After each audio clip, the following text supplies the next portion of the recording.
Hello ma'am. माझ्या बाबांना diabetes आहे.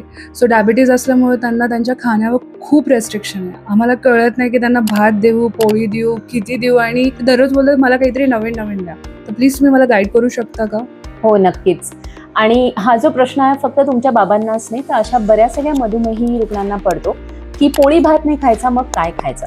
खरं तर आपल्या भारतामध्ये आपल्याला मिलेट्स जे आहेत त्यांचं महत्त्व सांगितलं गेलेलं आहे आणि पोळी भात खायची नसेल तर आपण आपल्या रोजच्या आहारामध्ये मिलेट्स ॲड करू शकतो. मधुमेहींना किंवा आपली ब्लड शुगर नियंत्रणात ठेवण्यासाठी आपण भगर घेऊ शकतो किंवा आपण नाचणी घेऊ शकतो. ज्वारी बाजरीचा थोडासा ग्लायसेमिक इंडेक्स जास्त असतो, त्यामुळे जर का ज्वारी आणि बाजरी ह्यासारख्या गोष्टी वापरायच्या असतील तर त्याची भाकरी पोळी करण्याच्या आधी त्याच्यामध्ये प्रोटीन युक्त काही गोष्टी ॲड करणं सुद्धा आवश्यक आहे. म्हणजे पोळी करताना त्याच्यात थोडं मुगाच्या डाळीचं पीठ घातलं किंवा कधी बेसन घातलं किंवा कधी सोयाबीन घातलं तर ह्यामुळे त्या पोळीची न्यूट्रिटिव्ह व्हॅल्यू जी आहे ती वाढते आणि आपली ब्लड शुगर खूप पटकन वाढणार पण नाही. सो नक्की ह्या गोष्टी किंवा हे बदल आपल्या रोजच्या आहारामध्ये जर का आपण केले तर मधुमेह नियंत्रणामध्ये नक्की फायदा होऊ शकतो.